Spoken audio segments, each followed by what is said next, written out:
নমস্কার বন্ধুরা, history lessons by Ayan রায় চ্যানেলে সকলকে স্বাগত জানাচ্ছি। উচ্চ মাধ্যমিক 2025-এর রাষ্ট্রবিজ্ঞান পরীক্ষার 17 তারিখ এবং এই রাষ্ট্রবিজ্ঞান পরীক্ষার কোন কোন প্রশ্নগুলো একবার শেষ মুহূর্তে না দেখে গেলে পরীক্ষায় 40-এ 40 পাওয়া, অর্থাৎ বড় প্রশ্নে 40-এ 40 পাওয়া একেবারেই সম্ভব হবে না, সেই প্রশ্নগুলোই নিয়ে চলে এসেছি।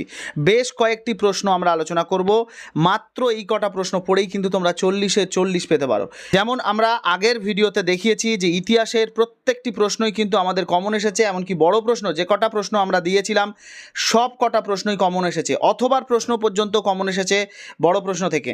তেমনি রাষ্ট্রবিজ্ঞানেও কিন্তু হুবহু কমন পরীক্ষায় প্রশ্ন আসতে চলেছে, তাই অবশ্যই শেষ মুহূর্তে একবার দেখে নাও কোন কোন প্রশ্নগুলো পরীক্ষার আগে দেখে যাবে।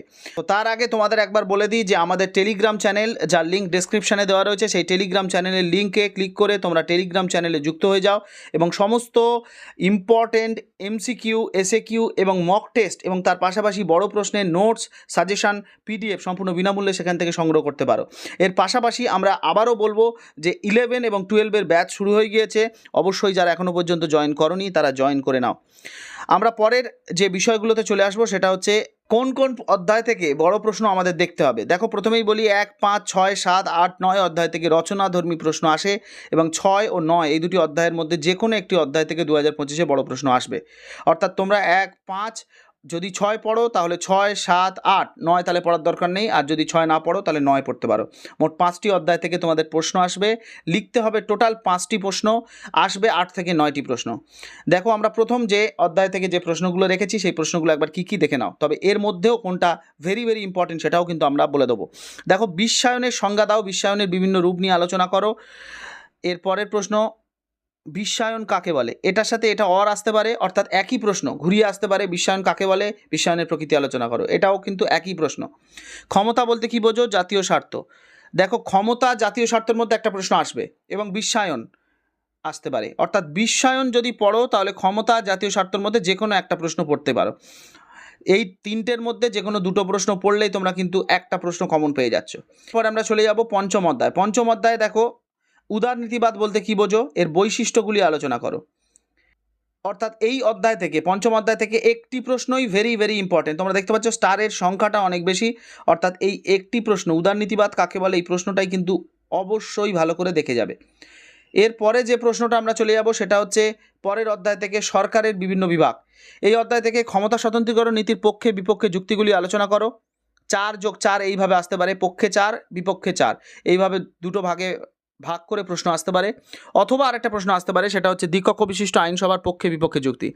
যে কোনো দুটোর মধ্যে, এই দুটোর মধ্যে যে কোনো একটা অবশ্যই আসবেই আসবে। যেহেতু দুটোই পক্ষে বিপক্ষে আছে তাই এই অধ্যায় থেকে পক্ষ বিপক্ষ থেকে প্রশ্ন আসেই। তাই ক্ষমতা স্বতন্ত্রীকরণ নীতির পক্ষে বিপক্ষে যুক্তি দাও। এটা এইভাবেও আসতে পারে যে প্রকৃত ক্ষমতা স্বতন্ত্রীকরণ কি সম্ভব, ব্যাখ্যা করো। একই প্রশ্ন ঘুরিয়ে এসেছে, তোমরা এটা পড়লেই তার উত্তরটা পেয়ে যাবে। দ্বিকক্ষ বিশিষ্ট আইনসভার পক্ষে বিপক্ষে যুক্তি, এইটাও একবার ভালো করে দেখে যেতে পারো। এটা দেখলে তোমাদের এক কক্ষ বিশিষ্ট আইনসভার পক্ষে বিপক্ষে যুক্তিও হয়ে যাবে।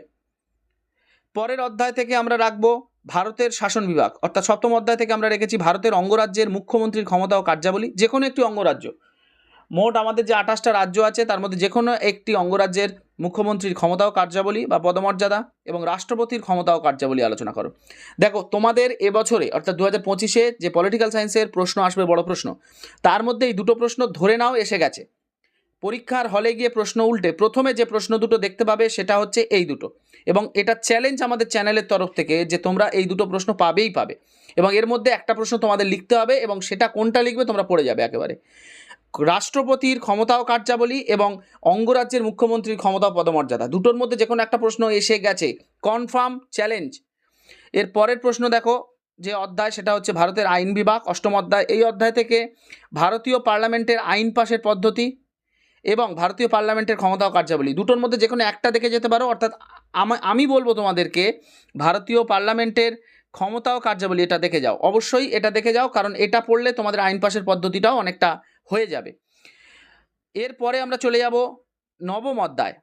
নবম অধ্যায় থেকে যে প্রশ্নগুলো অবশ্যই দেখবে সেটা হচ্ছে ভারতের বিচার ব্যবস্থার বৈশিষ্ট্য সমূহ আলোচনা করো, ভারতের লোক আদালতের গঠন কার্যাবলী বিশ্লেষণ করো, ভারতের সুপ্রিম কোর্টের ক্ষমতা ও গঠন কার্যাবলী আলোচনা করো, ক্রেতা সুরক্ষা আদালত সম্পর্কে একটি টিকা। দেখো এখানে তোমাদেরকে যেটা আমরা পড়তে বলবো সেটা হচ্ছে ক্রেতা সুরক্ষা আদালত অবশ্যই দেখবে, ভারতের সুপ্রিম কোর্ট অবশ্যই দেখবে। আগের বছর অর্থাৎ গত বছর কিন্তু তোমাদের হাইকোর্ট এসে গিয়েছিল, তাই হাইকোর্ট এবছর আসবে না, সুপ্রিম কোর্ট আসার সম্ভাবনা অত্যন্ত প্রবল। সুপ্রিম কোর্টটা অবশ্যই দেখবে, ক্রেতা সুরক্ষা আদালত অবশ্যই দেখবে এবং ভারতের বিচার ব্যবস্থার বৈশিষ্ট্য, এই তিনটে প্রশ্ন দেখে যাও, এর মধ্যে একটা পাবেই পাবে চ্যালেঞ্জ।